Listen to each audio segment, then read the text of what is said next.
आज हम लोग बात कर रहे हैं अभी भगवत गीता शास्त्र पर हम लोग की व्याख्या चल रही है, युगानुकूल व्याख्या है। इस युग में हमारे लिए गीता किस तरह से उपयोगी हो सकती है, आज के हिसाब से गीता कैसे उपयोगी है, इस पर हम लोग बात कर रहे थे। एक एपिसोड में कहा गया कि क्या संकल्प अज्ञानता का प्रतीक है, और अभी हम लोगों ने श्रावणी पूर्णिमा मनाया और उस दिन कहा गया कि ब्रह्मा जी के संकल्प से सृष्टि की रचना हुई। तो अगर भगवान संकल्प लेता है तो क्या भी वो अज्ञानी है, क्या वो भी मूर्ख है? इस पर बहुत लोगों ने बहुत सारी बातें पूछी, कुछ लोगों ने अपने ढंग से अपनी अपनी बात कही, लेकिन लोगों को लगा कि भगवान तो अज्ञानी नहीं हो सकता, भगवान तो मूर्ख नहीं हो सकता, फिर ऐसी बातें कैसे कही जा रही हैं। तो आज सोच रहे हैं कि हम लोग इसी पर चर्चा करें, बात करें। ये बात सही है, संसार में सफल होने के लिए संकल्प की आवश्यकता है, लेकिन अगर आप थोड़ी गहराई में जाएंगे तो संकल्प अज्ञानता का प्रतीक है। लेकिन भगवान अज्ञानी नहीं है किसी भी स्तर पर। उस श्लोक में कहने का संदर्भ कुछ और है, बाद में जब उसकी व्याख्या है तो आप समझेंगे उस बात को। भगवान अज्ञानी नहीं है इसलिए कि सृष्टि भगवान की माया है। माया मतलब अज्ञान, अज्ञानता का प्रतीक है माया। अज्ञान तब होता है जब भगवान अपने लिए सृष्टि बनाता है। भगवान ने अपने लिए सृष्टि नहीं बनाया, भगवान ने हम लोगों के लिए ये सृष्टि बनाया। जन्मांतर के सारे पाप ताप साप को काट करके ये जीवात्मा परमात्मा की ओर अग्रसर हो, हम लोगों की क्रमिक उन्नति हो, उसके लिए सृष्टि बनाई है, ये व्यवस्था बनाई है। भगवान अज्ञानी नहीं है। हाँ, प्रथम दृष्टया लगता है कि यह सृष्टि नियंता के संकल्प से उपजी है और संकल्प तो अज्ञानता का प्रतीक है, तो भगवान भी अज्ञानी है। भगवत गीता के श्लोक में भी हमने उसमें ऐसा कहा, जैसा अभी हम लोग जिस पर चर्चा कर रहे हैं। लेकिन आप पूरे श्लोक की व्याख्या को पढ़ेंगे तो उसमें पूरी तरह स्पष्ट हो जाता है कि भगवान अज्ञानी नहीं है। हम इसको आज और स्पष्ट करने की कोशिश कर रहे हैं। देखिए, भगवान के लिए सृष्टि लीला है, लोकवत लीला कैवल्यम। लीला में अहम नहीं होता, अहंकार नहीं होता है।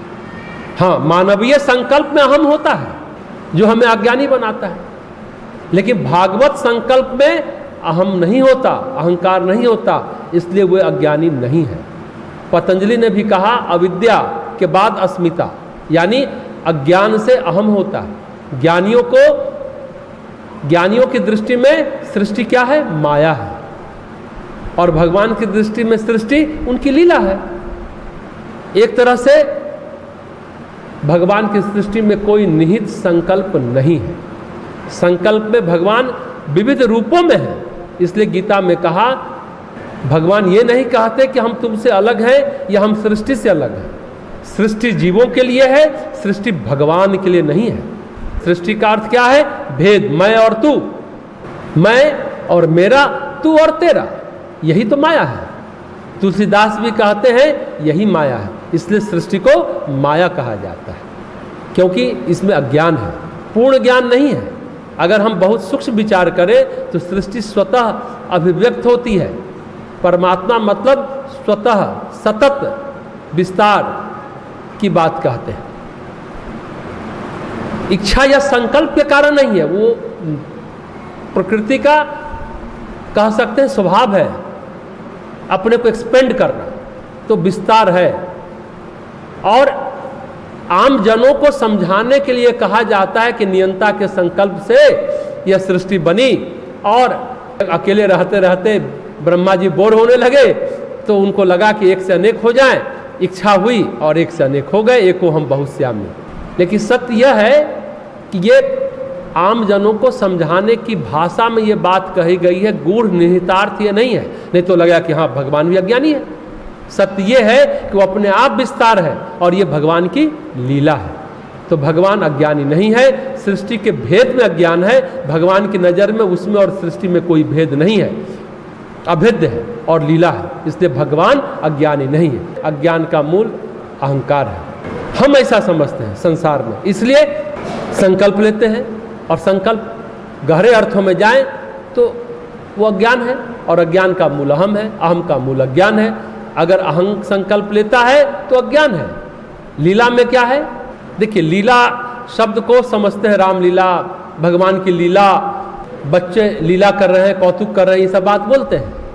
जैसे कोई बच्चा नदी के किनारे खेलने गया, बालू से बहुत सारे घरौंदे बनाए, अब दिन भर उसमें खेलता रहा बच्चा, शाम में एक ठोकर मारी, सारे घरौंदे टूट गए, गिर गए, हो करके बच्चा भी हंसा और वापस चलते बना। इसलिए भगवान की नजर में अज्ञान होता तो फिर सृष्टि, स्थिति और संहार जब होता तो इससे वो दुखी होता। जैसे बच्चा घरौंदा बनाया, फिर तोड़ा, दिन भर खेला, फिर तोड़ा और चलाया, वो दुखी नहीं हुआ। उसी तरह भगवान ने भी ये सृष्टि नामक घरौंदा बनाया, संहार किया, कोई दुखी नहीं हुआ। अगर दुखी होता तो अज्ञानी कहलाता। अज्ञान का पहला लक्षण है दुखी होना। अगर जो दुखी होता है वो अज्ञानी है, ये पहला लक्षण है। और भगवान तो सच्चिदानंद है, सच्चिदानंद है, उसमें तो दुख है ही नहीं। हाँ, हम लोग क्या क्या होता है, संकल्प जब विफल होता है तब हमें दुख होता है। तो भगवान की लीला है, इसलिए उनको दुख नहीं होता। तो संकल्प अज्ञान है। शास्त्रों में कहा गया है पर ब्रह्म परमेश्वर में अज्ञान नहीं है। पर ब्रह्म क्या है? शुद्ध व्यापक चेतना, चाहे आगम हो चाहे निगम हो, पुराण शास्त्र हो या वेद शास्त्र हो। संकल्प का उदय पर ब्रह्म परमेश्वर में नहीं होता। एको हम बहुश्यामी, यह संकल्प को भी अगर सोचे तो वह परमात्मा का नहीं है, और अगर इसकी व्याख्या करे वह परमात्मा का नहीं है, ईश्वर का है। ईश्वर और परमात्मा में फर्क होता है। तंत्र शास्त्र में कहा गया है परम शिव, सदाशिव, आदि शिव, आदि शक्ति, उनके एक अंश में है ईश्वर, जिनको हम सामान्य भाषा में शिव कहें, विष्णु कहें, ब्रह्मा कहें, विविध नामों से कहते हैं। अगर संकल्प की बात करते हैं तो संकल्प ईश्वर का है, पर ब्रह्म परमात्मा का नहीं है। शंकराचार्य ने भी अद्वैत वेदांत में कहा है ब्रह्म, जीव और प्रकृति ये एक है, इनकी भिन्नता माइक है, यानी माया जन्य है इसकी भिन्नता। इसलिए सृष्टि की जो बात कही जाती है ना, कि सृष्टि का निर्माण ही पतंजलि के शब्दों में कहा जाए अविद्या से हुआ है, क्योंकि अविद्या से अस्मिता और अस्मिता से राग द्वेष और अभिनिवेश। ये बात योग दर्शन कहता है, योग शास्त्र कहता है। अविद्या का मतलब अज्ञान, सृष्टि के रूप में देखना अज्ञान है, और ब्रह्म के रूप में देखना अज्ञान नहीं है। इसलिए ज्ञानी कहते हैं आपकी जो ये कल्पनाएं है कि ईश्वर ने संकल्प किया, ये हुआ वो हुआ, वास्तव में ये है ही नहीं। अद्वैत वेदांत की दृष्टि और गीता की व्याख्या जो शंकराचार्य ने की है, उस दृष्टि से जिस सृष्टि की बात करते हैं, जैसे व्यवहारिक सत्य, आभासिक सत्य और परमार्थिक सत्य, तीन सत्य की बात करते हैं, उसमें व्यवहारिक सत्य में संकल्प है, ईश्वर के संकल्प से सृष्टि हुई। एको हम बहुश्यामी जो वेद मंत्र कहते हैं, आभासिक सत्य में स्वप्न देखा, जगह तो कुछ है ही नहीं, लेकिन परमार्थिक सत्य में कुछ भी नहीं है, एकमात्र पर ब्रह्म परमेश्वर की चेतना है, और उसमें हम आप भगवान सब एक है, कोई अंतर नहीं है, न जीव में न ब्रह्म में, सब एक है, मतलब कुछ है ही नहीं। तो सृष्टि का कारण बताया गया, ईश्वर का संकल्प है। ये हम लोग जैसे थोड़ा अज्ञानी लोगों को सरल भाषा में समझाने के लिए बात कही गई। यह सृष्टि की उत्पत्ति उदय कैसे बताया जाए, तो ऐसे बताया जाए। भगवान अज्ञानी नहीं है, क्योंकि संकल्प अज्ञान है, पर संकल्प का उदय कहाँ हुआ है? संकल्प का उदय परमात्मा में नहीं हुआ है, ईश्वर में हुआ है। इसलिए कहते हैं ईश्वर की सृष्टि की निर्माणकारी शक्ति है।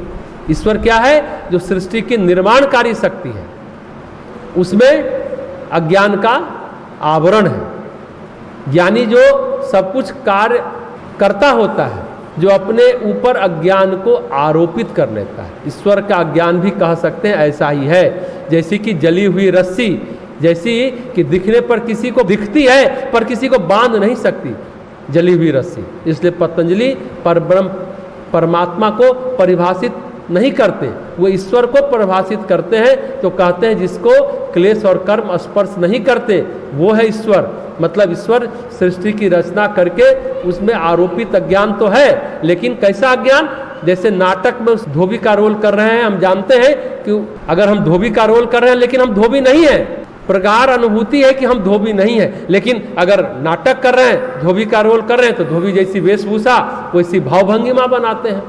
जब कोई कहता है क्या है जी कपड़ा दो, तो हम मुस्कुरा देते हैं। शांति कुंज हरिद्वार जो गायत्री परिवार का केंद्र है, वहाँ एक समय व्यवस्थापक रहे थे, अब उनका देहांत हो चुका। उनका नाम गौरी शंकर जी है, राव के अधिकारी थे। उस समय इतने सारे लोग परम पूज्य गुरुदेव के पीछे आते थे, तो राव ने भेजा कि आखिर क्या बात है कि इनके पीछे इतने सारे लोग हैं। तो चुपचाप वो आश्रम में रहे, 9 दिवसीय सत्र, एक मासीय सत्र किए, गुरुदेव को प्रणाम करने जाते भी थे। इतने अभिभूत हुए कि वो नौकरी छोड़ करके वही संस्था को ज्वाइन कर लिया और व्यवस्थापक भी बने।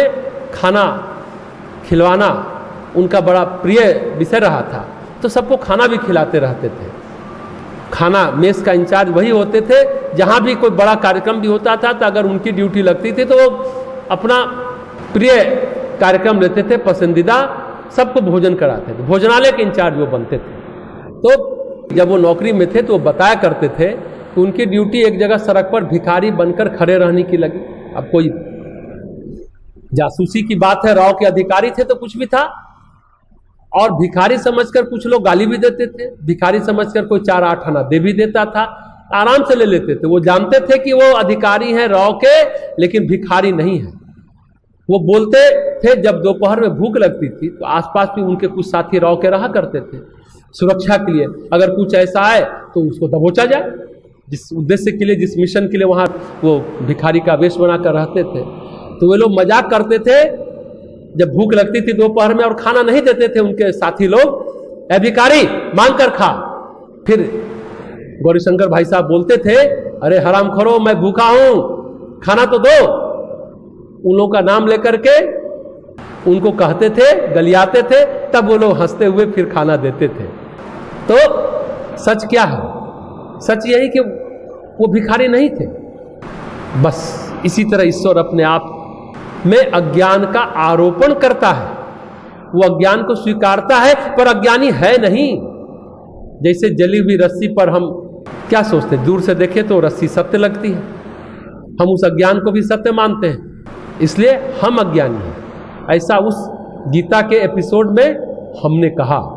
बस ऐसा ही आप भी समझ सकते हैं। क्या समझ सकते हैं? ऐ भिखारी मांग के खाना खा, ऐ धोबी कपड़ा साफ कर, बस ऐसा समझ सकते हैं उस एपिसोड में गीता के। लेकिन ये सत्य है कि संकल्प अज्ञान है, ये सत्य है भगवान इस सृष्टि के कल्याण के लिए उस अज्ञान को अपने ऊपर आरोपित कर लिया। भगवान गीता में क्यों कहते हैं, मैं माया से अपने मनुष्य रूप को संभव बनाता हूं। भगवान जो मनुष्य का तन धारण करते हैं ये माया का ही रूप है। वो जानते हैं कि ये मिथ्या है, काल उसको तिरोहित कर देगा, एक काल आएगा वो तिरोहित हो जाएगा। लेकिन लोग कल्याण के लिए अज्ञान का आवरण ओढ़ते हैं, इसलिए कहते हैं लोकवत लीला कैवल्यम। तो भगवान ने इस अज्ञान को लीला कहा। भगवान इसको जानते हैं, भगवान अज्ञान को स्वीकारते हैं और उस अज्ञान को सत्य को मानते हैं, इसलिए अज्ञानी हम भगवान को कहते हैं। लेकिन यह बात स्पष्ट है, संकल्प अज्ञान है। लेकिन जब भगवान संकल्प को स्वीकार करता है, अज्ञान को स्वीकार करता है लोक कल्याण के लिए, लोकवत लीला कैवल्यम, हम उस अज्ञान को सत्य मानते हैं। एक और उदाहरण से समझें, हम धरती पर आए, हम जानते हैं कि हम परमात्मा के अंश हैं। हम पूरे जीवन पर कितनी बार सोचते हैं कि हम परमात्मा के अंश हैं? क्या हम संपूर्णतया इस ज्ञान में रहते हैं कि हम परमात्मा के अंश हैं? कोई जब मरता है या कुछ हमसे छिन जाता है या कोई हमारे संबंधी मर जाते हैं तो हम चीखते चिल्लाते हैं। लेकिन जब द्वारका नष्ट हो रही होती है तो पेड़ पर बैठकर भगवान मुस्कुराते हैं और उद्धव को भगवान गीता का ज्ञान देते हैं। द्वारिका के नष्ट होने पर उनको चिंता नहीं हो रही है। काल अगर कर्मानुसार द्वारिका को डुबा रहा है, उसमें भगवान को कोई परेशानी नहीं है, इसलिए वह ज्ञानी है। इसलिए कहते हैं ये शरीर मेरा माया का है। भगवान अज्ञानी दिखता है पर होता नहीं है, और हम सत्य को न जानकर अज्ञानी होते हैं। देखिए, होने और दिखने में फर्क है। गौरी शंकर जी भिखारी दिख रहे हैं पर है नहीं। कल्याण पत्रिका में एक सत्य घटना छपी थी जिसमें लिखा था कि एक बड़े प्रख्यात ज्योतिषी थे पंडित सूर्य नारायण व्यास, जिन्होंने राष्ट्रपति बनेंगे राजेंद्र बाबू, इसकी भविष्यवाणी पहले की कही, जिन्होंने लाल बहादुर शास्त्री के प्रधानमंत्री बनने की बात बताई थी, जिन्होंने उन्हें ताशकंद जाने से रोका था, कहा था वहां से लौटकर आप नहीं आ पाएंगे, पर विधि का विधान था, काल का विधान था, बड़े अनुभवी ज्ञाता थे। उनका अनुभव है, वो कल्याण पत्रिका में छपी थी, लिखे थे कि पुल के नीचे से वो गुजर रहे, एक भिखारी ने कहा, अरे बाबा दुनिया का हाथ तो आप देखते हो, मेरा भी हाथ देख दो। पंडित सूर्य नारायण व्यास ने देखा, लेकिन देखा कि उसके हाथ में तो राज्य हो, सारे ग्रह पर्वत उभरे हुए हैं। उन्होंने कहा, भाई देखो मेरे साथ मजाक मत करो, भिखारी हो ही नहीं सकते तुम। भिखारी वाले कैसी बातें कर रहे हैं, हम तो भीख मांग रहे हैं। अगर आप भिखारी हो तो ये विद्या झूठ है। अब बड़े मर्माहत हुए, तो फिर भिखारी हंसा। वो कौन था? वो राष्ट्रपति के उच्च पदवी पर था, अंगरक्षकों का हेड था, डीजी रैंक का अधिकारी था, और उनकी सुरक्षा के लिए भिखारी बन बैठा था। तो कहने का मतलब है वो भिखारी दिखता है, लेकिन भिखारी होता नहीं है, वो भिखारी है नहीं। भगवान जब कहते हैं कि मैं संसार को अपनी माया से संभव बनाता हूं, मैं जानता हूं कि यह ज्ञान है और मैं इसे आरोपित कर लीला रचता हूं, तो गीता के इस एपिसोड में जो बातें कि भगवान मूर्ख दिखता है, जानबूझकर मूर्खता कर रहा है और भिखारी बना है, भिखारीपन मूर्खता है। लेकिन आप क्या कहेंगे, वो मस्खरी है एक तरह से। हमने एक और बात पहले भी कही थी कि ये सृष्टि जो है, ये संसार भगवान की मस्खरी है, यानी मूर्खता भी कह सकते हैं, मस्खरी भी कह सकते हैं। भगवान परिहास कर रहे हैं, इसलिए बहुत पहले भी कहा था कि मूर्खता का नाम संसार है। तुलसीदास जी ने भी क्या कहा है, माया हास बहु दिख पाला। भगवान की मूर्खता, भगवान परिहास कर रहा है ये दुनिया बनाकर, भगवान लेकिन अज्ञानी नहीं है, अज्ञानी होने का भ्रम रच रहा है। भ्रम, अब कई लोग भी और भी बात करके बड़े ढंग से हिंदू शास्त्रों को उल्टा पुल्टा कहेंगे कि ब्रह्मा जी की पुत्री है सरस्वती, फिर उससे ब्रह्मा जी ने कैसे शादी किया, शंकर जी की पत्नी मरी जा रही थी, तब की वही आत्मा शंकर जी थे, कई पत्नियां बदल गई। ये सब बेकार की बातें हैं, ये सब परिहास है। परिहास समझिए, तब जो कह रहा है कहने दीजिए। हाँ, ये सच है कि संकल्प अज्ञान का प्रतीक है, पर भगवान अज्ञानी नहीं है, अज्ञानी की लीला कर रहा है, इसलिए सृष्टि को माया कहते हैं। इसलिए सब जगह योग माया शब्द का प्रयोग होता है। जैसे राम जी वन में थे, सीता जी को रावण ले गया। अब वन में घटनाएं जो घट रही थी, राम रो रहे हैं, राम बिलख रहे हैं, परेशान हो रहे हैं, हे सीते कर रहे हैं और करके रो रहे हैं। पशु पक्षी से पूछ रहे हैं, कदम के पेड़ से पूछ रहे हैं, जो लताएं थी उससे पूछ रहे हैं, भंवरों से पूछ रहे हैं और रो भी रहे हैं कि आपने सीते को कहीं देखा है। अब सती शंकर भगवान से पूछ रही है प्रश्न, ये राम अगर अवतारी है, ब्रह्मांड नायक है, तो फिर ये रो क्यों रहे हैं? सती को बहुत संशय हुआ। वो क्या की, सीता जी का वेश बनाकर वन में चली गई। देखिए समझने की बात, सीता कौन है? माया। लक्ष्मण कौन है? जीव। और राम तो परब्रह्म परमात्मा है।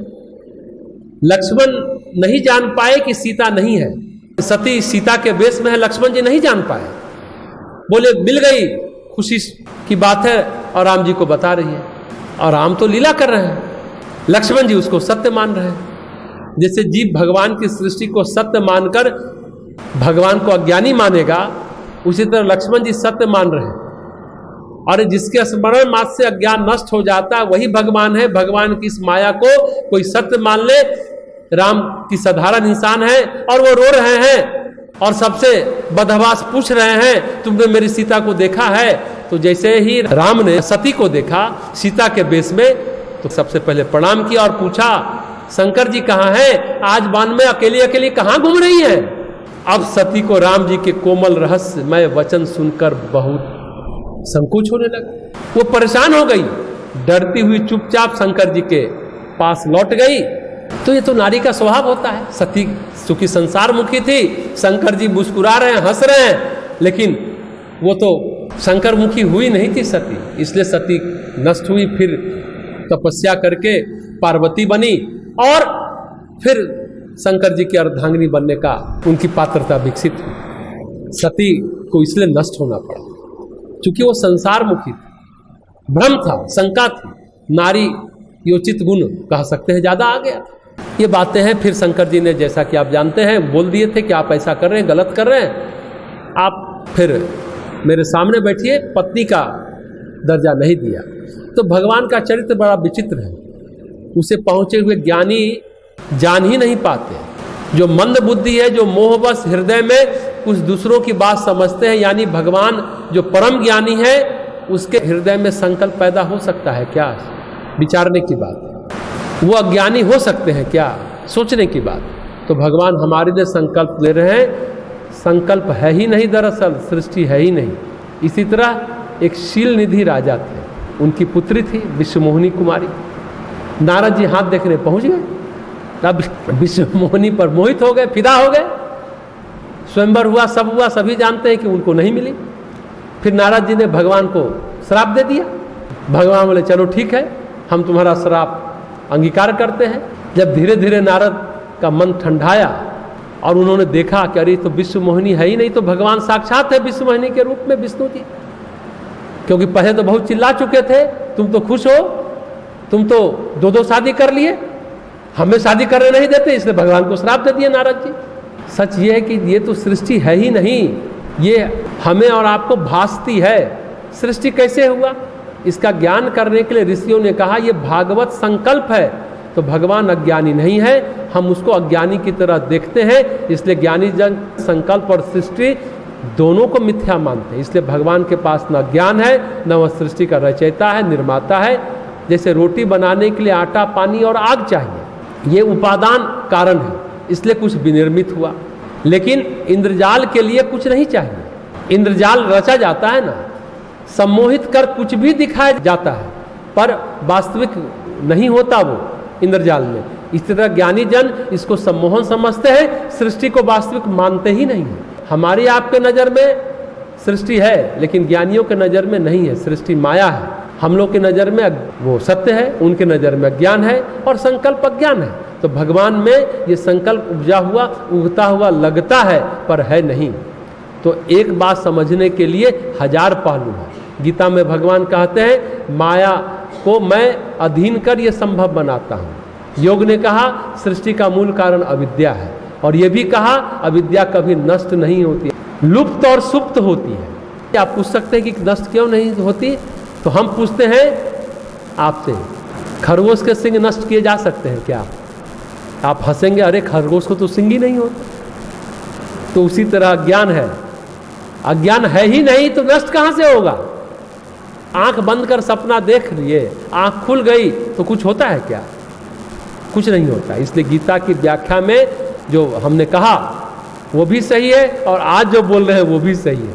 ये सब बातें सबको समझ में नहीं आती है। अब देखिए, इच्छा कहाँ होती है, संकल्प कहाँ होता है? प्राण में होता है, और मन के तल पर संकल्प का उदय होता है। आत्मा के तल पर संकल्प का उदय नहीं होता, हो ही नहीं सकता। और पर ब्रह्म परमात्मा जो है उसके पास मन और प्राण होता है क्या? नहीं होता है। पर ब्रह्म परमात्मा के पास मन और प्राण नहीं होता। इसलिए भगवान की सृष्टि संरचना की शक्ति है, उसे क्या कहते हैं? हिरण्यगर्भ। हिरण्यगर्भ से सृष्टि की रचना मानी जाती है, पर ब्रह्म परमेश्वर से नहीं। हिरण्यगर्भ कौन है? ईश्वर का, भगवान का मन है। यही वेदांत है जो समझ में नहीं आता। ये आभासिक है। जैसे पानी में दो लकीर खींच दीजिए कि ये पानी कर्नाटक का है, ये पानी तमिलनाडु का है, लेकिन वास्तविक रूप से नदी बटी क्या? ये हमने मानसिक रूप से बांटा, वास्तविक रूप से नदी बढ़ती नहीं है। ये हिरण्यगर्भ या ब्रह्मा जी का संकल्प एको हम बहुश्यामी मानव मन को समझाने के लिए। श्री अरविंद ने भी अपने सिंथेसिस ऑफ योग में लिखा है, mind is the well of supreme consciousness. मन जो है आत्म चेतना का घूंघट है, पर्दा है। घूंघट क्या होता है? आपको अधूरा चेहरा दिखाता है घूंघट। घूंघट से आपको झलक मिलती है, पूरा दिखाई नहीं देता। इसलिए जो माइंड है ना, फ्रेगमेंटेड ट्रुथ को ही अभिव्यक्त कर सकता है, अनुभव कर सकता है। मतलब मन खंडित रूप से ही सत्य को समझ सकता है। तो मन को समझाना है तो सत्य को खंड खंड समझाना पड़ता है। अगर एक ही खंड को हम सत्य मान लें तो फिर विकृत हो जाएगा। तो उस खंड को ठीक से हम जोड़ नहीं पाए तो फिर वो विकृत हो जाता है। तो भगवान के पास संकल्प क्यों नहीं उदित होते? क्योंकि मन है ही नहीं। पर मनुष्य के पास मन है तो संकल्प पर संकल्प लेता रहता है, मैं ये कर दूंगा, मैं ये करूंगा। अरे भाई, आपसे पहले भी दुनिया थी, आपके बाद भी दुनिया रहेगी। आप हैं कौन? हु आर यू जो आप संकल्प लें कि मैं ये करूंगा, मैं वो करूंगा? तो संकल्प को इसलिए अज्ञान कहा जाता है। सोचने की बात है। हमारा जीवन चल रहा है प्राण और मन से और आत्मा के आधार से। आत्मा में संकल्प होता है क्या? नहीं होता है। जब मनुष्य को आत्मज्ञान होता है तो संकल्प और विकल्प से मुक्त हो जाता है। पर समझने के लिए कुछ तो कहना पड़ेगा। तो यह कहा गया कि सृष्टि नियंता के संकल्प से उपजी है, वो हम लोगों के लिए उपजी है। भगवान अपने लिए सृष्टि का निर्माण नहीं किया, लोकवत लीला कैवल्यम लीला किया।